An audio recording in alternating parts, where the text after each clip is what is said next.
Once upon a time.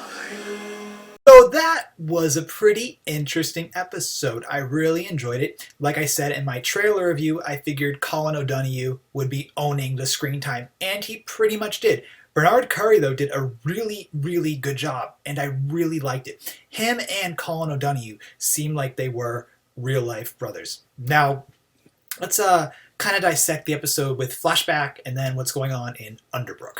So, what happened in the flashback? Liam and Killian are servants because of what their father did. They're on a ship with Captain Silver. Now, I thought Captain Silver would involve Treasure Island, maybe Treasure Planet, but I doubt they would go, extraterrestrial. But it would have been really nice to get to see Jim Hawkins. I really, really like the movie Treasure Planet, but that's to digress. So they're on the boat, and they could get their freedom by joining the Navy, and of course that fails because Killian, I guess, has a drinking problem and a gambling problem. And so, they're on the vessel, and they need to do what the captain says, what Captain Silver says. And they cause a mutiny. And, they take over the ship from Captain Silver.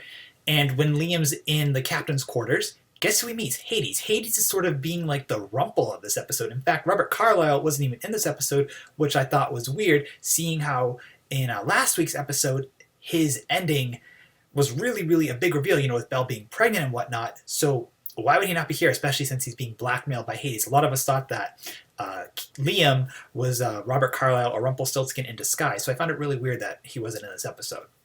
But long story short, Hades makes a deal with Liam that if he lets the people on the ship die, he will save his brother, and he will even give him that blue sapphire thing, the Eye of the Storm.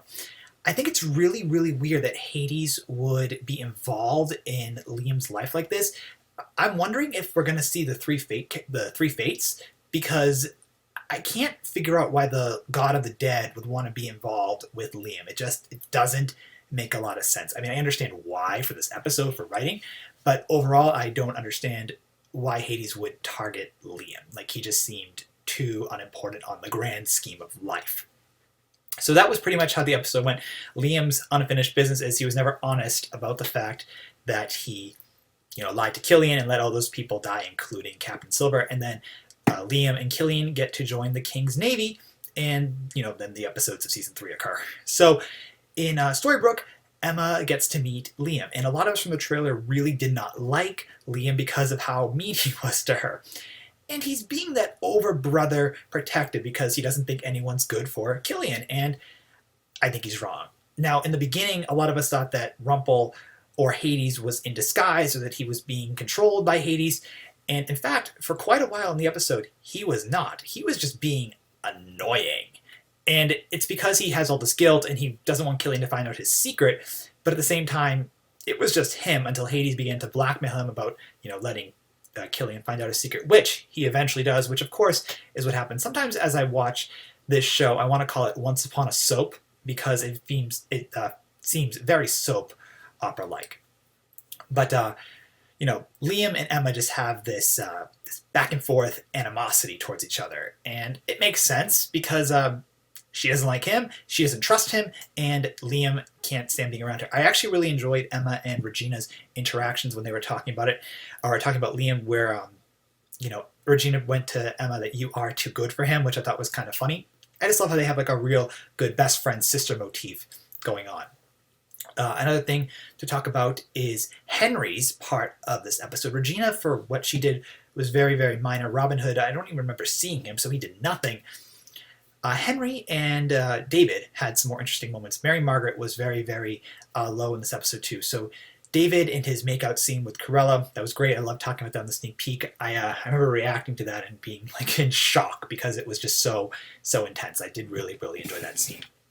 So Corella could figure out that it was David, not James, but she tells David that James resents him because the fact that his mother, Ruth, is the one that picked David over him. Now, I really can't understand why James would truly resent him for that, but overall, by the way, I just turned my phone, the message went off, and I don't want a billion to go off again. Sorry. So I don't understand why James would resent David for something he had no choice over, but, he grew up without love. So at one point, I'm assuming we're going to see James and David interact, but I really, really did enjoy all of Victoria Smurfit's scenes here. Now, that was her scenes with David and Josh Dallas. Josh Dallas did a really good job. I'm really enjoying his performance here, too.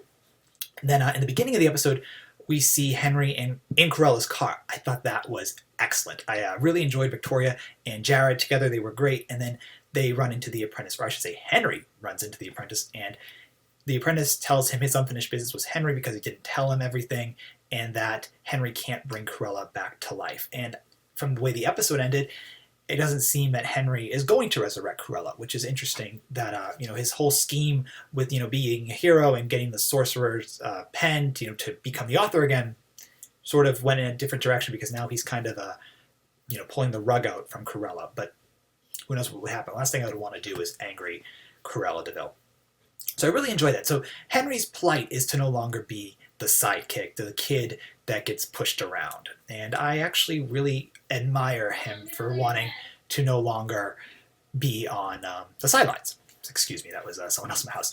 So besides, that was Henry's plight, and we already talked about everyone else. So the rest of the episode is Liam, Emma, and Killian.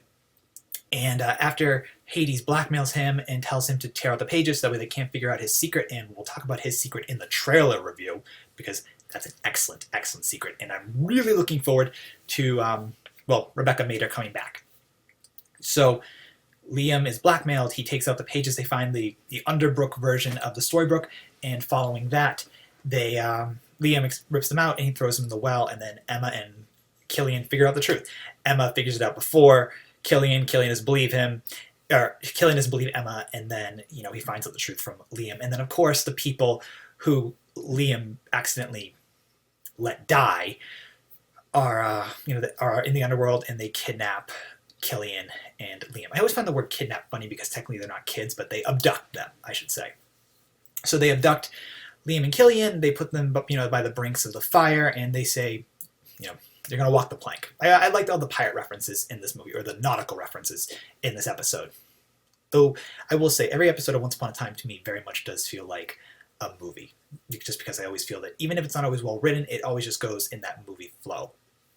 So, after, they're about to pretty much be pushed into the abyss.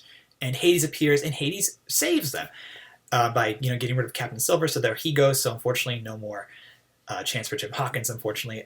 Though, if they do want to add Jim, they could probably finagle another Captain Silver, if they really wanted to. Captain Silver the Third, his son.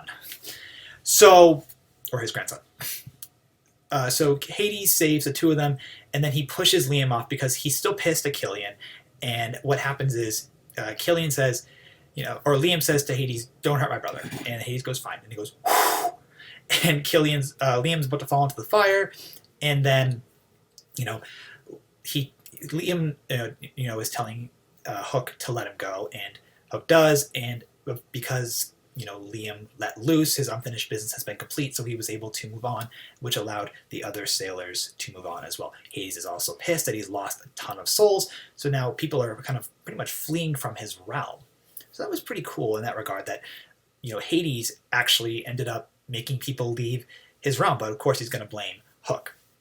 So the big end of the episode reveal, Henry and David, who's about to call him Josh, or Josh and Jared have a nice interaction moment of grandfather and grandson. And in the end, Henry comes down, everyone learns the truth about him and Corella. I'm really hoping that we get to see a bit more of Corella in the next coming episodes. And Henry says he's going to rewrite Hades' story.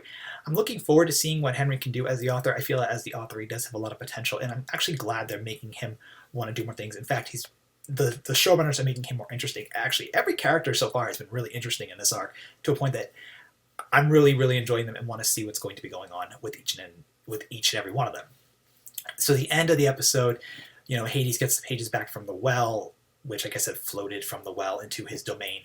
And he's looking at the photos, and of course we see him with Zelena, and that's Hades' long-kept secret. I guess Zelena is Hades' weakness. If he truly did love her, love is weakness, and Zelena is his.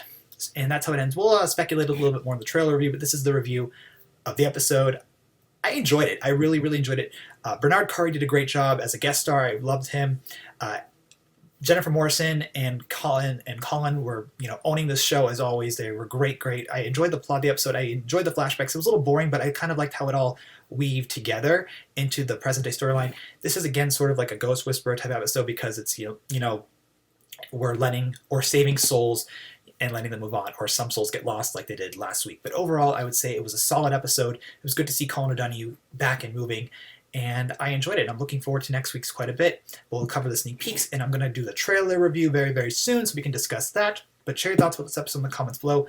I liked it. I would say it was, I guess, a B overall on the scale. It wasn't like super awesome, but I think acting-wise it was great. Visuals, it looked really nice. Story-wise, it was pretty good. A little boring at some points, but overall enjoyable. B. It was good. It was a good episode, and I am looking forward to next week's, like I said 3 times. So share your thoughts about the episode in the comments below, and we'll talk very soon. Bye, guys.